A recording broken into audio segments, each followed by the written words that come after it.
Welcome to the online English class 7। তোমাদের আগের দিন আমি লেসন 1 বুক অফ নেচার পড়িয়েছিলাম। ইউনিট 1টা আমাদের কমপ্লিট হয়েছে, এক্সারসাইজ সম্পূর্ণ হয়ে গেছে। এবার আমরা ইউনিট 2 শুরু করব।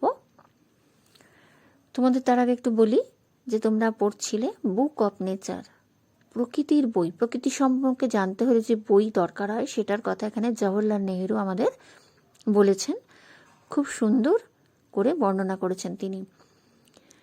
You read history in books, তোমরা বইতে ইতিহাস পড়ো। But in old times when men did not exist surely no books could have been written.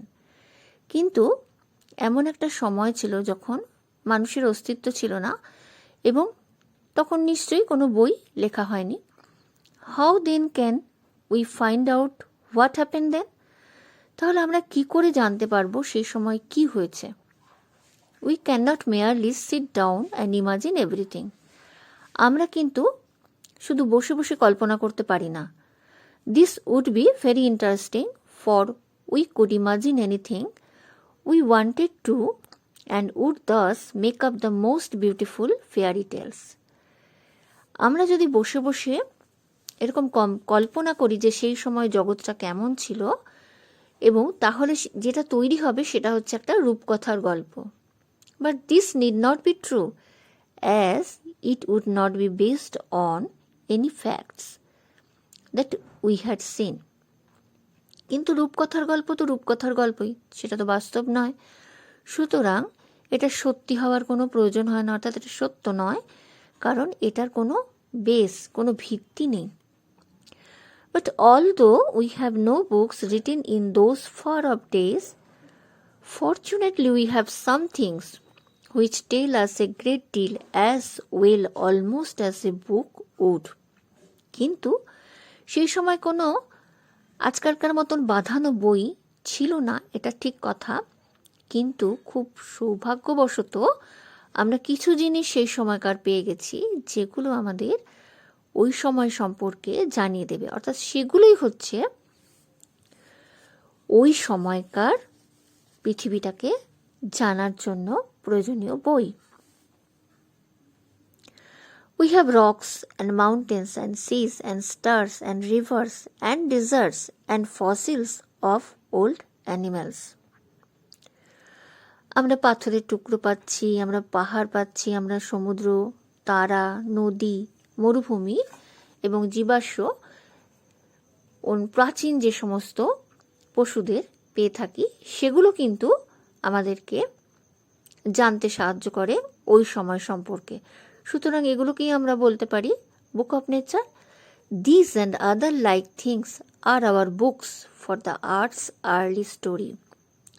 সেই পৃথিবীর প্রথম অবস্থার গল্প জানতে হলে আমাদের এই বইগুলোই সাহায্য করবে, অর্থাৎ ওপরে যাদের নাম বলা হলো এরা যেন আমাদের প্রকৃতিকে জানার বই।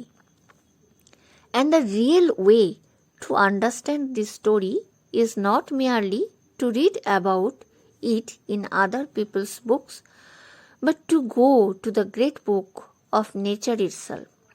তাহলে আমরা বুঝতে পারলাম কি এটা বাস্তবিক সত্য যে যদি আমরা জানতে চাই সেই সময়কার সম্পর্কে, তাহলে আমাদের অন্য কারোর লেখা বইয়ের প্রয়োজন হয় না। আমাদের যে বইটার দরকার হয় সেটা হচ্ছে বুক অফ নেচার।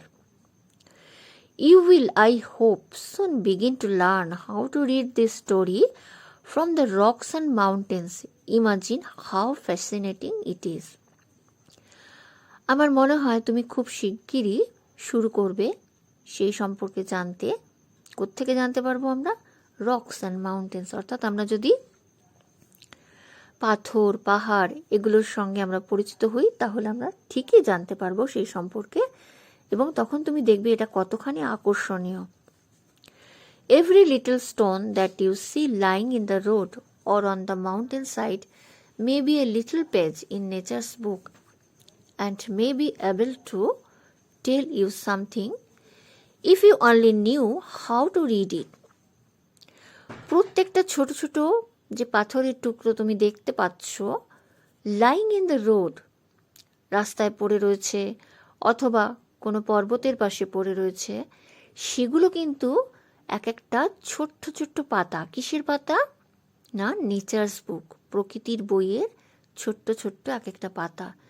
এবং তুমি যদি জানো যে কিভাবে এই বই পড়তে হয়, অর্থাৎ এই পাতাগুলো কি করে পড়তে হয়, তাহলে কিন্তু তুমি জেনে যাবে প্রকৃতির সেই আগের অবস্থা সম্পর্কে।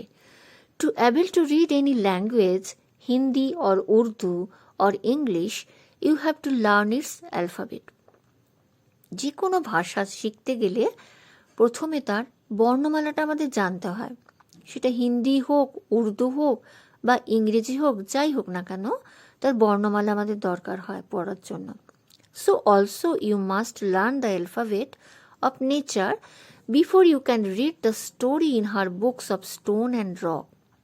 তাহলে আমরাও যদি প্রকৃতির সম্পর্কে জানতে চাই, তার পাথর, রক্স, এগুলোর থেকে, তাহলে আমাদের এর বর্ণমালাটাকেও জানতে হবে। Even now perhaps you know a little how to read this. হয়তো তুমি জানো যে সেগুলো কি করে পড়তে হয়, একটু একটু জানো।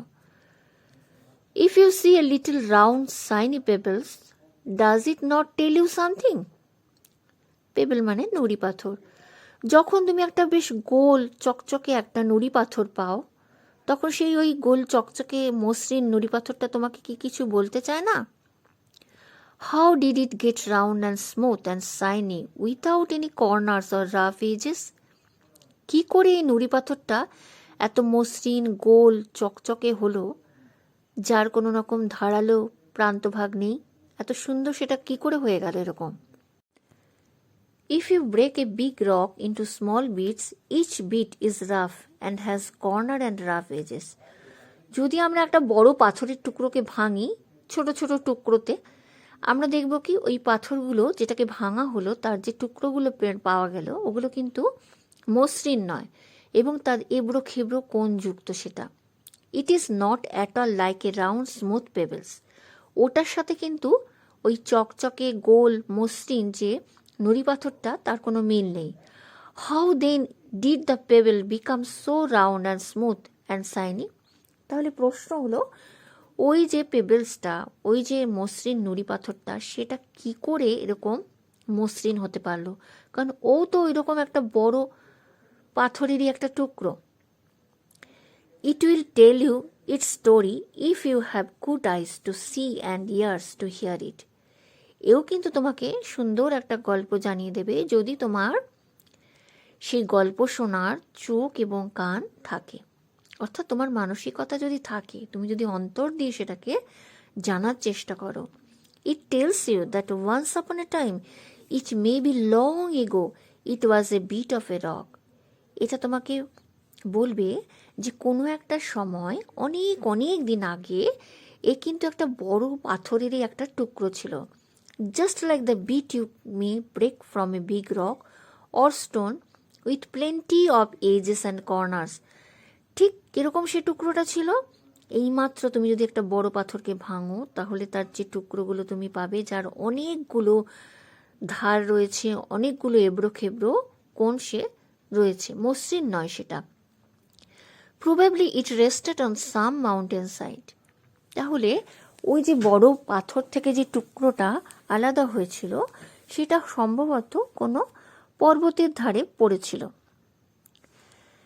Then came the rain and washed it down to the little valley, where it found a mountain stream, which pushed it on and on till it reached a little river. ওই যে পড়ে থাকা পাথরটা, এবড়ো খেবড়ো পাথর, তার উপরে একদিন হয়তো বৃষ্টির ধারা নেমেছে এবং সেটা তাকে নামিয়ে নিয়ে এসেছে উপত্যকা অঞ্চলে, এবং সেখানে সে দেখতে পেয়েছে একটা পার্বত্য ঝর্ণা বা একটা নদীর স্রোত। সেই নদীর স্রোত, জলধারা তাকে ঠেলে নিয়ে এসেছে অনেক নিচে, এবং সেটা চলে এসেছে একটা ছোট্ট নদীতে। And the little river took it to the big river. ওই ছোট্ট নদী হয়তো ওই পাথরটাকে নিয়ে ফেলেছে একটা বড় নদীতে। And all the while it ruled at the bottom of the river and its edges were worn out away, and its rough surface made smooth and shiny. তাহলে এইভাবে যে এবড়ো খেবড়ো পাথরের টুকরোটা জলস্রোতে বাহিত হতে হতে নদীর নিচে ঘষা খেতে খেতে সে কি করেছে, ধীরে ধীরে তার প্রান্তভাগগুলো যেগুলো নাকি অমসৃণ ছিল সেগুলো কিন্তু দূর হয়ে গেছে। সেই রাফ সারফেসটা অর্থাৎ তার যে এবড়ো খেবড়ো উপরিভাগটা ছিল সেটা ধীরে ধীরে মসৃণ হয়েছে আর চকচকে হয়েছে। So it became the pebble that you see. এখন সেটা পরিণত হয়েছে একটা মসৃণ নুড়ি পাথরে, যেটা তুমি দেখতে পাচ্ছ। তাহলে এই মসৃণ নুড়ি পাথরটার উৎস কোথা থেকে, তার একটা ব্যাখ্যা এখানে জওহরলাল নেহরু সুন্দর করে দিয়েছেন। Somehow the river left it behind and you found it. কোনোভাবে নদী সেই নুড়ি পাথরটাকে ফেলে রেখে গেছে এবং এগিয়ে গেছে নদীটা, তাই তুমি তাকে খুঁজে পেয়েছো।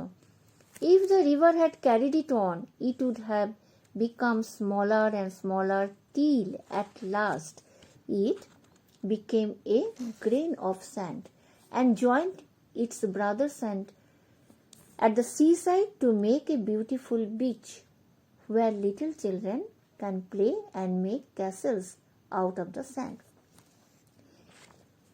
তাহলে ওই নুড়ি পাথরটা যদি নদীটা বয়ে নিয়ে চলে যেত তাহলে সেটা কি হতো, সে নদীর তলদেশে আরো ঘষা খেতে খেতে আরো ছোট হতে হতে একসময় সে পরিণত হতো সূক্ষ্ম সূক্ষ্ম বালুকা কণায়, এবং সেই বালুকণাগুলো কোথায় গিয়ে জমা হতো, সমুদ্রের পাড়ে, এবং সেখানে তৈরি করত একটা সি বিচ, সমুদ্র সৈকত। সেই বালুকা ভূমিতে ছোট ছোট ছেলেমেয়েরা কি করতো, খেলা করত আর বালি দিয়ে দুর্গ তৈরি করত। If a little pebble can tell you so much, how much more could we learn from all the rocks and mountains and the many other things we see around us? দেখো, এই একটা ছোট্ট নুড়ি পাথর যদি তোমাকে এত কিছু জানাতে পারে, তাহলে আমরা আরো কত কিছু জানতে পারি পাথর থেকে, বড় বড় পর্বত থেকে, এবং আরো অনেক জিনিস যা প্রকৃতির চারিদিকে ছড়িয়ে রয়েছে তাদের কাছ থেকে, তাই না? তাহলে দেখো, এই যে প্রকৃতিকে জানার যে রহস্য কথা জওহরলাল নেহরু যেভাবে অবজার্ভ করেছেন আর যেভাবে আমাদেরকে বলেছেন, সত্যি খুব ইন্টারেস্টিং, এবং আমাদেরও নিশ্চয়ই এখন থেকে খুবই উৎসাহ জাগবে এই প্রকৃতির বুক সম্পর্কে জানার জন্য। তাহলে আমাদের ইউনিট 1টা আমরা কমপ্লিট করলাম।